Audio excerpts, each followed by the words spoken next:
So I want to create, in the long term, a bunch of videos on chemical synthesis because I think chemical synthesis is one of the best ways to teach organic chemistry because it draws in so many concepts and it really ties the ideas together. But that said, chemical synthesis is one of those ideas that there is a high barrier to entry. Once you kind of pick up on what works best for you for chemical synthesis, you'll love it. And I promise you, you'll love it because it's just the challenge. How creative can you be to get from starting molecule to the finished molecule? But that said, I can also understand why it's very frustrating for students because you got to kind of find what works best for you. It's like cooking.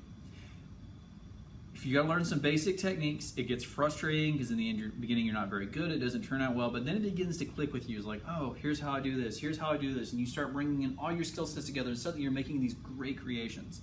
On tests, they are my favorite problems to write because they are so much fun to come up with.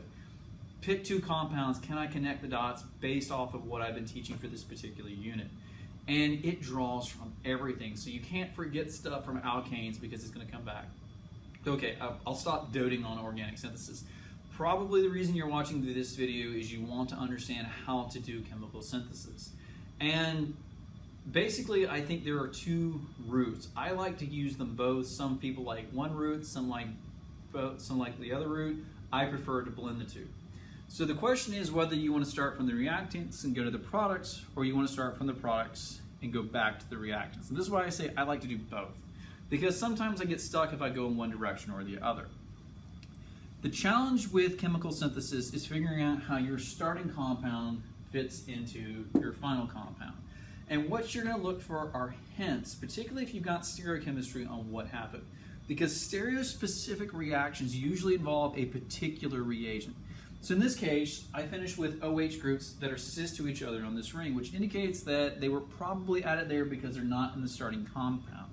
So how do I get cis hydroxide groups? Well, if you've got the synthetic skill, it's potassium permanganate, KMNO4.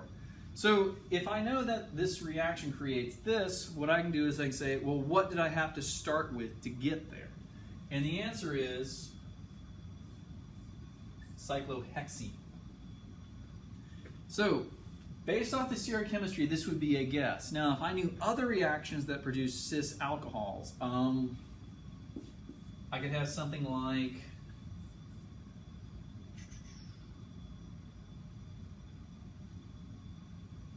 I guess if I was willing to do the inversion, cis bromines, and I did that by reaction of a strong base, NaOH. And in principle, if I don't get the dehydration reaction, they would have an inversion of symmetry, particularly if I worked with a solvent that didn't promote the carbocation. So this is another possibility.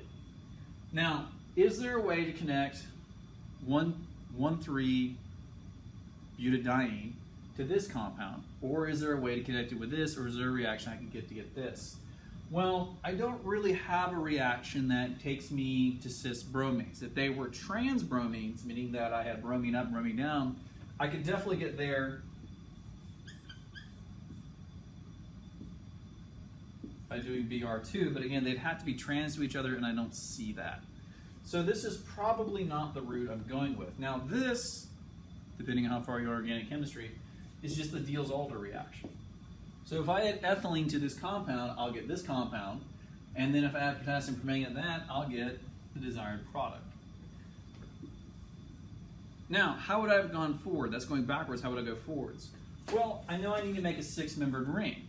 Well, the easiest way to make a 6-membered ring with any type of diene is your Diels-Alder reaction. So that will automatically get me a 6-membered ring, and then I have to decide what I want to do with it. So again, I want cis OH groups, so potassium permanganate makes sense. Now I know I'm working with a very simple compound that I already know the answer to. Actually, when I wrote these up on the board, actually while I've been thinking about this video, I've been thinking about how to get from point A to point B. But these are the approaches you can use: forward engineering and reverse engineering. Use stereochemistry to your advantages. If you see stereochemistry, it means it is a stereospecific reagent. And that means that you need to go through your list of reagents and figure out who most likely created that compound or where you could come from with it. Let's say this was cis-Cl groups. Well, thionyl chloride always creates a stereospecific center. If you're not given stereospecific centers, that tells you that you're probably working with something that is not stereospecific. So in the case of, let's just say these were OH groups that use stereospecificity, probably looking at substitution reactions.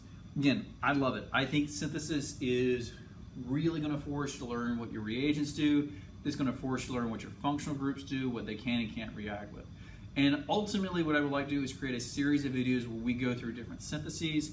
I give you the reactants and product and say, hey, see what you can do on your own, and we work through them by ourselves. I work through the videos with you on how I would answer the question.